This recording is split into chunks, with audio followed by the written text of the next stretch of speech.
Visão panorâmica. Os entes de cooperação são pessoas jurídicas de direito privado, não pertencentes à administração direta, nem à indireta, e que colaboram com as finalidades do poder público. Há um grande dissenso doutrinário sobre essas entidades. Vamos utilizar a seguinte classificação: entidades paraestatais e terceiro setor. Dentro das paraestatais, vamos estudar os serviços sociais autônomos, como SESI, SENAI, SESC, e outros. Dentro do terceiro setor, vamos ver um pouco das organizações sociais, das organizações da sociedade civil de interesse público, e das fundações de apoio. A expressão, entidades paraestatais. Em seu Manual de Direito Administrativo, Alexandre Maza apresenta uma tabela comparativa entre alguns administrativistas. Constata que existe uma impressionante discordância doutrinária quanto ao que significa essa expressão. Vamos ficar com o pensamento de Celso Antônio Bandeira de Melo, que é o que tem prevalecido em concursos públicos. Assim, por entidades paraestatais, vamos entender aquelas que compõem o Sistema S, que são os serviços sociais autônomos. Exemplos de serviços sociais autônomos. Veja aí, uma lista exemplificativa dos principais serviços sociais autônomos. Por todos começarem pela letra S, são conhecidos como Sistema S. Mas cada entidade é independente das demais. Os serviços sociais autônomos são pessoas jurídicas de direito privado, constituídas conforme a legislação civil. Mas foram criados, mediante autorização legislativa. A criação do SESI, por exemplo, foi autorizada pelo Decreto-Lei 9.403 de 46.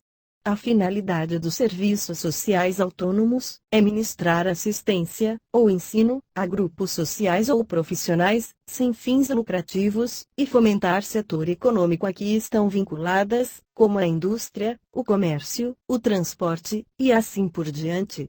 Ainda utilizando o exemplo do SESI, foi criado com a finalidade de estudar, planejar, executar medidas que contribuam para o bem-estar social dos trabalhadores na indústria e nas atividades assemelhadas à indústria. Não pertencem à administração pública. Estão ligados à estrutura sindical. Vemos no exemplo que o SESI é ligado à Confederação Nacional da Indústria. Esses serviços não prestam serviço público. Se assim fosse, seriam uma espécie de concessionários de serviços. Mas desempenham atividade que, embora privada, é de interesse público. Por isso, o Estado as trata com certa distinção. São custeados por contribuições compulsórias pagas pelos sindicalizados, ou por dotações orçamentárias. Por exemplo, são descontados 2% da folha de pagamento dos empregados na indústria, para o SESI. E são descontados 1% sobre a folha dos empregados no comércio, para o SESC. Os serviços sociais autônomos são obrigados a realizar licitação, para maior transparência, uma vez que suas verbas decorrem de contribuições compulsórias. Mas o regimento interno de cada entidade pode prever um rito simplificado. São sujeitos a controle pelos tribunais de contas. Não precisam contratar pessoal mediante concurso público, mas utilizam um processo seletivo simples. Seus empregados são regidos pela legislação trabalhista. São beneficiados por imunidade tributária. Seus dirigentes são escolhidos pelas entidades sindicais. Seus dirigentes também são passíveis de sofrer mandado de segurança, ação popular, e estão sujeitos à lei de improbidade administrativa. Seus empregados são equiparados a funcionários públicos, para efeitos penais. Recentemente, foram criadas novas figuras de serviço social autônomo. São as chamadas agências sociais. As principais características delas são: seu presidente é nomeado pelo Presidente da República. São supervisionadas pelo Poder Executivo. As leis prevêem a possibilidade de ser assinado contrato de gestão, para sua maior autonomia. Seus recursos provêm de contribuições sociais. Também pode haver repasse de verbas do orçamento da União, conforme estipulado no contrato de gestão. Terceiro setor. O terceiro setor tem esse nome, para que seja diferenciado das entidades públicas e das empresariais. O primeiro setor seria o âmbito das entidades governamentais. O segundo setor, o das entidades empresariais. E o terceiro setor, o das entidades privadas que exercem atividades de interesse público, sem finalidade lucrativa. Não se trata de uma espécie de pessoa jurídica nova. É apenas uma qualificação especial que se dá a associações, fundações, ou organizações religiosas, que desempenham atividades de interesse público. Essas entidades são incentivadas pela administração pública, tendo em vista seu alcance social. Essas entidades podem ser qualificadas como organizações sociais, organizações da sociedade civil de interesse público, chamadas de OCIPs, e fundações de apoio. Veremos um pouco de cada uma delas. Organizações sociais. Leia o artigo 1º, da Lei 9.637 de 98. Aí estão elencadas as atividades consideradas de interesse público e que permitem a aquisição da qualificação de organização social. Essa qualificação acarreta algumas vantagens. Passam a ser consideradas de utilidade pública e interesse social, o que acarreta a possibilidade de gozar de privilégios fiscais. Podem assinar contrato de gestão com o poder público, o que possibilita receber recursos orçamentários da União. Podem receber permissão de uso de bens públicos, para o cumprimento do contrato de gestão, dispensada a licitação. Por exemplo, uma instituição de ensino, qualificada como organização social, pode receber carteiras escolares, projetores, e outros materiais. Não adquirem a propriedade. Apenas se tornam permissionárias, com o dever de zelar pelo bem, e devolvê-lo após o término do contrato. Podem receber a cessão de servidores públicos, com ônus para o cedente. Assim, a União pode ceder, por exemplo, professores, mas continua obrigada a remunerá-los, sem que a organização social tenha que assumir esse encargo.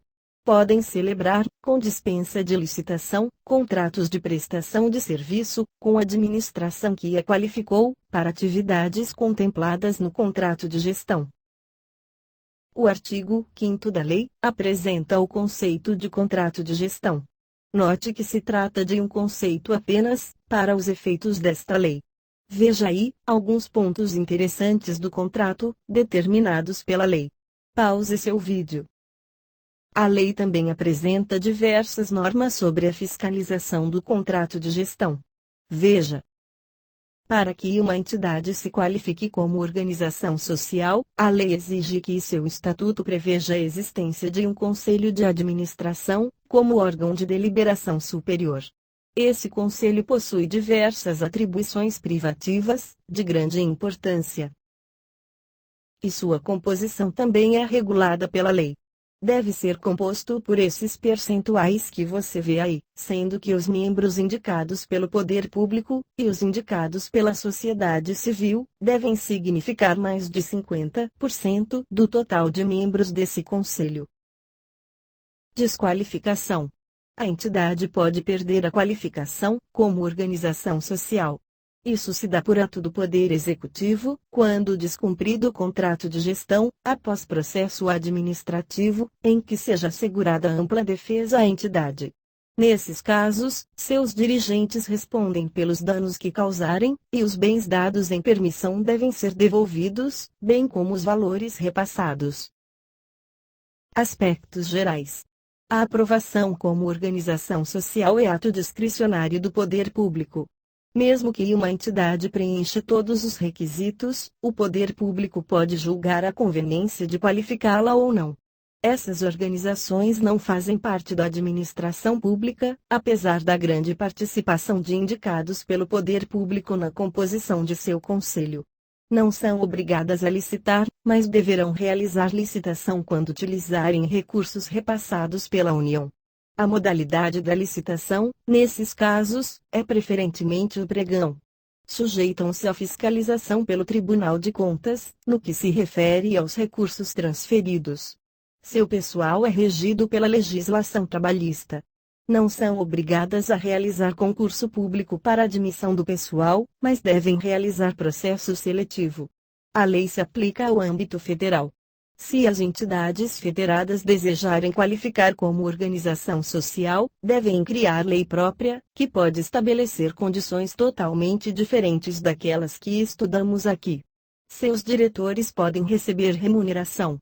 Os membros do Conselho de Administração só podem receber ajuda de custo, pela participação nas reuniões que frequentarem.